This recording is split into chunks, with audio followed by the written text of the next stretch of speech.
Ir pirmoji mūsų pranešėja tai yra Eglė Kuraitė, kuri šiaip yra psichologė pagal išsilavinimą, bet pastaruoju metu labai domisi būtent ta tema – terapinė daržininkystė. Ir šitas projektas buvo jai atradimas, kuriame jinai pasireiškia ir praktinėje veikloje, buvo keliose vaikų globos namuose, tai vėlgi sutiko pažįstamų čianai veidų. Ir dabar jinai pristatys jums tai, kas vyksta ne tik žalioj stotelėj, nes mes tikrai nesam nei pionieriai, nei naujokai. Tokie dalykai pasaulyje vyksta jau daug metų. Ir tiesiog pasižiūrėti, kaip yra... Giedrė jau minėjo, tai esu Eglė ir esu psichologė. Ir jie sakė, bet pradėjo domėti šitą veiklą, tai aš sakyčiau labiau ir pradėjau domėti šitą veiklą, nes kas man būtent ir įdomu, apie ūkininkavimą ir psichologiją, kaip šitus dalykus galima sujungti. Ne?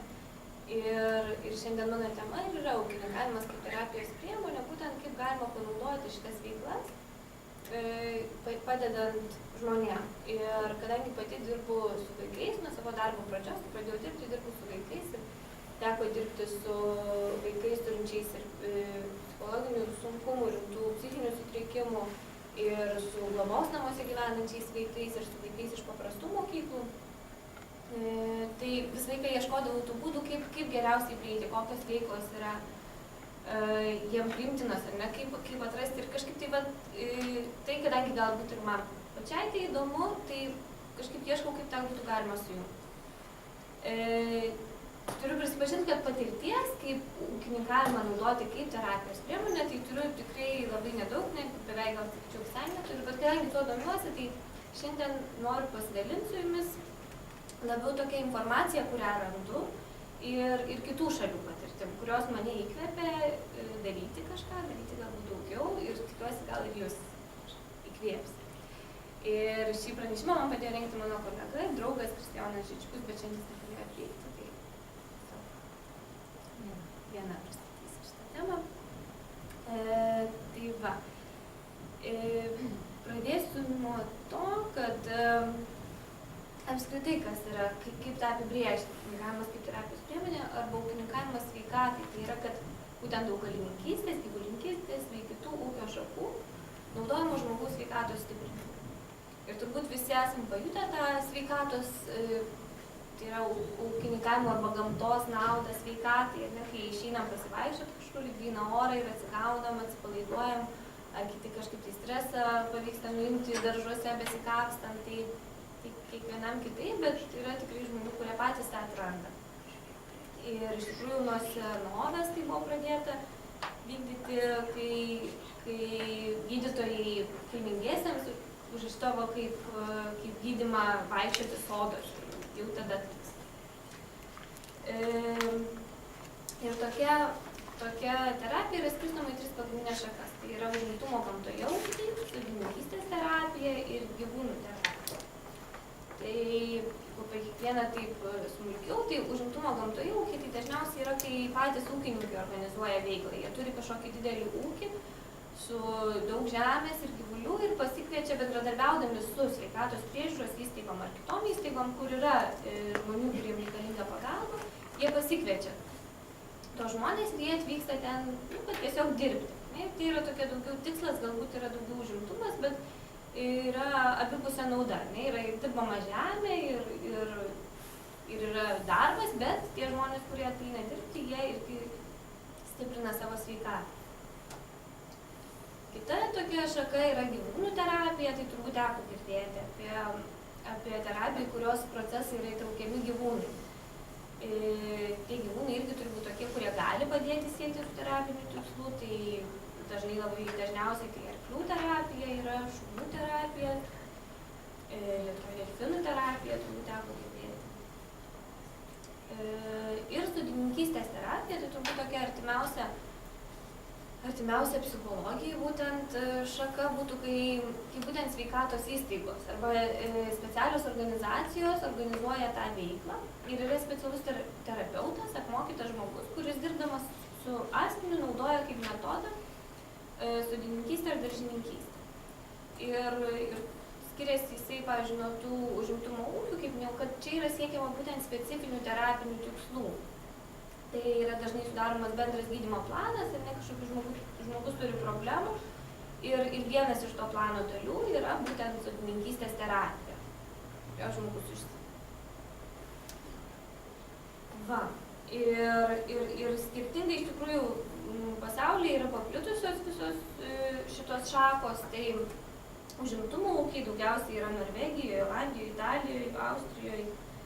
Būtent sodininkystės terapija labai populiari yra Didžiojoje Britanijoje, kur yra daugiau nei 800 projektų, tokių, kur tuo yra užsiimama.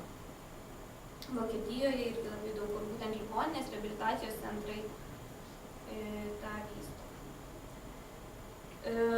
Ir į ką orientuojasi tokia veikla, tai kas galbūt šiandien aktualiau ir apie ką daugiau gal šnekėsiu, tai vaikai ir jaunimas iš pažeidžiamų grupių, turintys elgesio emocinių sutrikimų, raidos sutrikimų, autizmo pavyzdžiui, protinė negalė, fizinė negalė, tai įvairiausios problemos.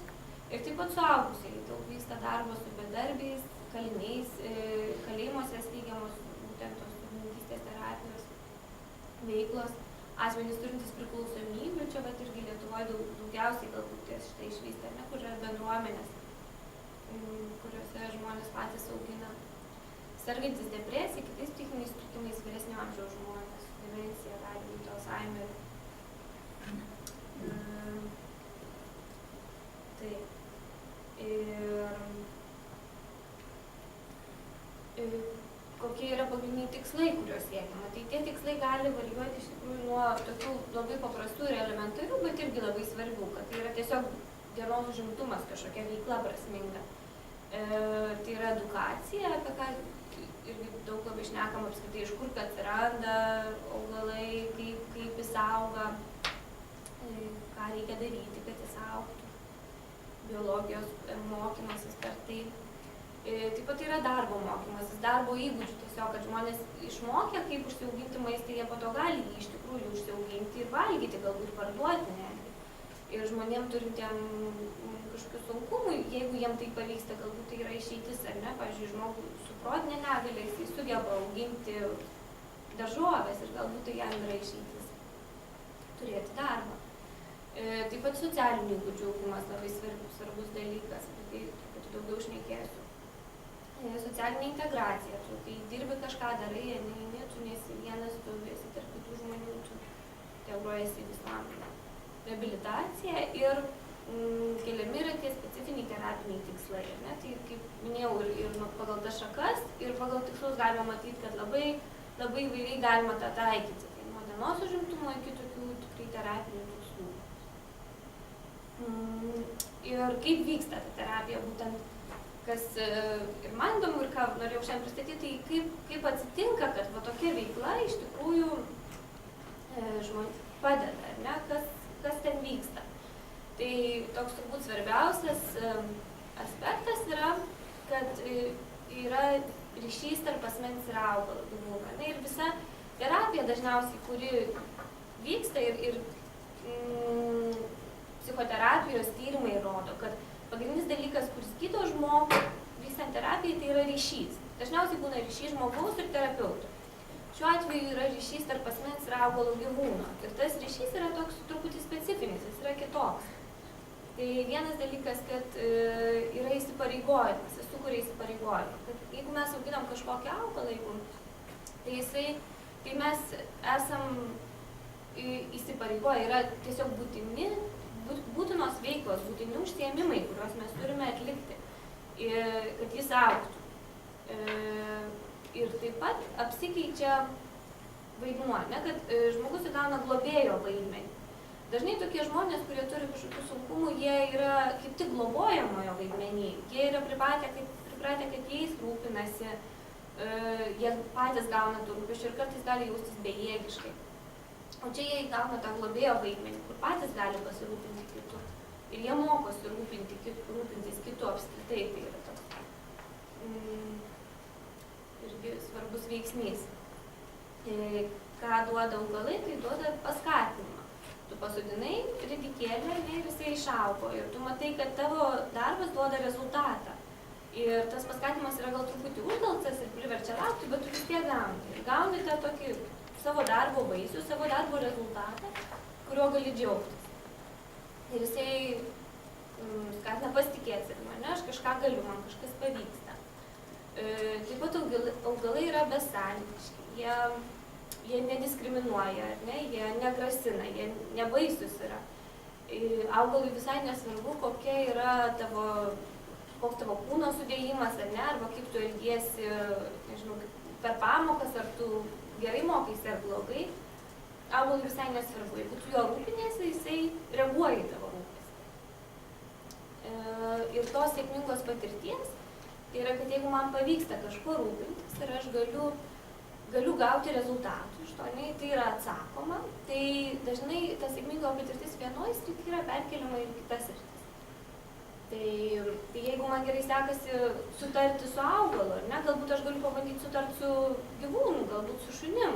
Aha, ir šuo reaguoja į mano tą globą, į mano rūpestį, į mano kažkokius veiksmus. Galbūt aš galiu bandyti panašius principus naudoti bendraujant su žmonėm, kažkaip rūpintis jais ir irgi gauti atsaką. Tai vyksta tas sėkmingos patirties perkėlimas. Pačio ūkininkavimo erdvė, veiklos struktūra ir patys užsiėmimai irgi yra terapiniai veiksniai savaime. Tai turbūt žinot, kad kai žmogus supyksta ir jam susikaupia agresijos, tai norisi kažką, tai kažkur jau padėti. Visas kūnas yra įsitempęs ir tas emocijos tiesiog plūsta, ne, iš vidaus. Ir čia irgi yra būdas nukreipti tą energiją, kuri susikaupia, agresyvią energiją, pyktį į konstruktyvią veiklą kažkokią. Kasdamas, nešdamas kažką, ravėdamas, tu gali tam tikrą prasme išsilieti, ne, išreikšti savo tos jausmus per fizinę veiklą. Pati buvimas gamtoj, tai yra atpalaiduojanti aplinka, jinai savaime mažina stresą ir kai yra tokia atpalaiduojanti aplinka ir tu kažkaip atsipūti, tai gali lengviau bendrauti, lengviau galbūt ir atsiskleisti, daugiau papasakoti apie save, kažką veikdamas, kažkaip neturėdamas to streso. Ir taip pat ta veikla tai yra darbas ir socializacija. Tai yra, kad dažniausiai toks darbas vyksta grupėje, tai nėra, kad vienas aš sodinu, bet kartu planuojamas daržas, ar ne, mes kartu kažką veikiam, vienas daro vieną, kitas kitą, tai irgi mokomas tarp įgūdžių darbo grupėje. Ir savaime tai yra užimtumas, tai yra aktyvi veikla, kuri yra labai svarbus dalykas, siekiant kažkokių pokyčių, emocinio ar elgesio pokyčių. Tai tokie yra terapiniai veiksniai. Ir to rezultatai galiausiai tai yra, kad suteikiamas prasmingas užsiėmimas, yra ugdomi socialiniai įgūdžiai, kaip minėjau, tai atsakomybė, bendravimas, rūpestis, kitų problemų sprendimas, taisyklių laikymas. Jeigu kažką augini, tai irgi turi tą daryti pagal tam tikrą struktūrą, laikytis taisyklių, kad tam pavyktų. Ugdomi kognityviniai gebėjimai, tai planavimas, atmintis, dėmesio sukaupimas, fizinė reabilitacija, raumenys treniruojami, koordinacija, pusiausvyra, ištvermė.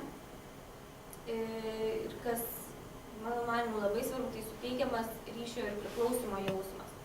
Ir minėjau, ne, kuris ir padeda žmogui kažkaip keistis, kai jam sunku. Mažinamas stresas ir stiprinamas pasitikėjimas savimi, kompetencijos jausmas. Tai yra jausmas, kad aš kažką galiu, aš kažką sugebu. Ir kaip minėjau, kad tai yra tokia teorinė dalis, kaip tas yra apibrėžiama ir pasaulyje yra įvairių pavyzdžių. Ir aš parinkau keletą pavyzdžių, kurie mano manymu atspindi tokius tipus galbūt, kaip yra dirbama. Ir jie yra, tai, pavyzdžiui, Londone yra tokia organizacija, kuri vadinasi Thrive. Ir tikrai pakankamai didelė organizacija, jie turi 2 sodus, vienas yra pačiame Londone, kitas yra truputį už miesto.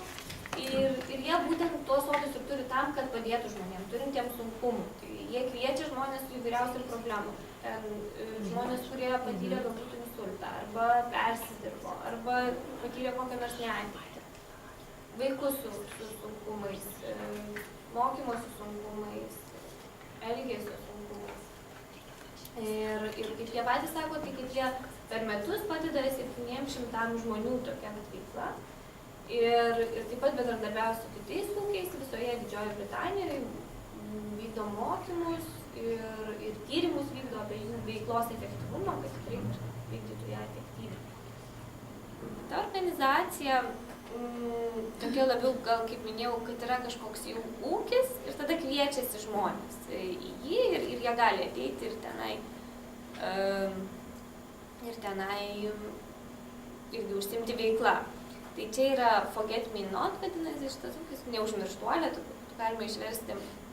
Ir kas yra įdomu, kad jie pradėjo tą veiklą tuo, kad jie norėjo mokyti vaikus, kaip neskriausti gyvūnų dėl pačių gyvūnų. Jie susidurdavo su daug nuskriaustų vaikų, kad vaikai skriaudžia gyvūnus. Ir jie galvoja, reikia išmokyti vaikus, kaip elgtis su gyvūnais, kad jie neskriaustų ir nutraukti tą smurto ratą. Ir kai jie pradėjo tą daryti, tai paaiškėjo, kad yra ir labai daug vaikų, kurie yra patyrę smurtą. Ir kad tą smurto ratą jie pradėjo truknėti labai abipusiai, kad pradėjo vaikus mokyti būtent empatijos, ne? Kaip reikia švelniai bendrauti su gyvūnu, kaip reikia ir tuo pačiu tada nutraukti, nes mes turbūt visi žinom, kad dažnai vaikai, kurie yra patyrę kažkokį smurtą, patys yra linkę smurtauti. Ir čia yra tas mokymasis, kaip galima kitaip. Ir kitas tipas toks, kaip dažnai yra dirbama, tai yra tokios didelės organizacijos, labiau sveikatos įstaigos arba pagalbos centrai. Vienas iš jų yra Ozanam, kitas Malveribaš ir kiti. Tai labiau, atitiktų labiausiai turbūt, kaip Lietuvoje būtų, nežinau, vaiko raidos centras, tarkim, yra psichiatrijos skyrius vaikam, kurie turi labai rimtų problemų, kur niekas nesusitvarko ir labai gali būti labai agresyvūs, arba labai liūdni ir gali kartais reikia netgi vaistų. Tada jie yra siunčiami tokius kaip reabilitacijos centrus arba pagalbos centrus ir ten gyvena tol, kol gali sugrįžti į visuomenę. Tai yra gyvena metus, gali gyventi 2 metų, gali gyventi gal kelis mėnesius, jeigu jiem to pakanka. Ir ten yra vykdomos daug įvairių tų terapijų. Ir tarp jų labai dažnai yra įtraukiama ir sodininkystės terapija, kadangi tokios įstaigos dažniausiai būna kažkur gamtoje, tokios bendruomenės, jie ten gyvena ir tuo pačiu patys augina, patys gamina valgyti ir taip toliau. Tai pavyzdžiui, tas Ozanam centras, jis dirba jau 60 metų ir ten dirba daugiau nei 150 specialistų ir jie turi didžiulį šiltnamį, kur vyksta ir ta ūkininkavimo terapija, ir vyksta sodininkystės terapija, ir edukaciniai užsiėmimai, ir kiekvienais metais jie tada rengia tokią kaip mugę didelę, kur pardavinėja tai, ką užaugino. Ir tada tai irgi vaikams duoda tokį jausmą, irgi gali jie parodyti, ką jie išmoko, ką jie padarė ir galbūt net užsidirbti kažkokių pinigų ir ugdyti tokius verslininkavimo įgūdžius. Tai irgi tokia kaip idėja, ką galima daryti.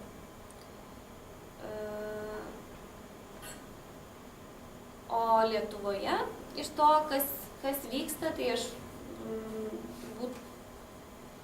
turbūt ne viską radau ir turbūt būtų sunku galbūt viską rasti, bet keletas pavyzdžių. Tai yra, pavyzdžiui, Patrija centras toks Kaune, jisai gyvena tokį projektą Maistas gali daugiau.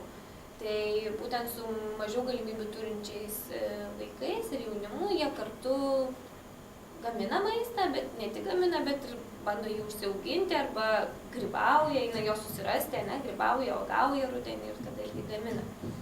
Tai toks projektas vykdomas. Tada yra tokių gamtininkų centrų arba gamtos mokyklų, kur vyksta edukaciniai užsiėmimai. Tai jie turbūt nėra ta terapija, labiau yra mokymasis, bet kaip minėjau, per tą mokymasis galima, kaip šalutinis veiksnys gali vykti ir kitas, atsirasti tas santykis su augalu ir gauti tą pridėtinę vertę. Anykščių Traubio pagrindinėje mokykloje yra botanikos sodas. Jie, pavyzdžiui, moksleiviai užsiima tvarkymu botanikos sodų. Apie gyvūnų terapiją jūrų muziejų yra individualūs užsiėmimai su delfinais. Jie net nevadina to iš tikrųjų terapija, bet per tos užsiėmimus ir daugiausiai dirbama yra su autistais vaikais. Dabar dogoterapija, toks naujas dalykas Lietuvoje. Jie užsiima, tai irgi nėra ta terapija, tai labiau yra užsiėmimai su šunimis, edukaciniai užsiėmimai, per kuriuos vaikai pažindinasi su poreikiais, mokosi rūpintis. Hipoterapija, tai arklių terapija, neįgaliųjų jojimo asociacija ją vykdo. ir, aišku, žalia stotelė, ne? Tai tas projektas, kur jūs dalyvaujat ir kur iš tikrųjų labai arti to, ne? Būtent vaikam, kuriem reikia kažkokio papildomos pagalbos, specialių poreikių vaikam. Jie turi galimybę turėti tą santykį su gamta, atrasti santykį su gamta. Tai aš manau, tokių pavienių iniciatyvų Lietuvoje yra turbūt ir daugiau. Turbūt, manau, tikrai yra. Tik tai, ko nėra Lietuvoje, tai nėra pavadinimų to, ne, kas vyksta, nėra informacijos apie tai ir nėra tradicijos vykdyti tokią veiklą. Manau, tai yra tik tai pradžia, palyginus Didžioji Britanija, kas vyksta ir Lietuvoje, tai yra labai labai maži žingsniai. Bet tai, manau, yra ilgas kelias, kurio link galima eiti ir kai atsiranda žmonių, kurie tą daro ir kuriems tai įdomu, tai manau tikrai įmanoma. Tai čia pat yra tas ilgas kelias, kurio galima keliauti ir ačiū už dėmesį.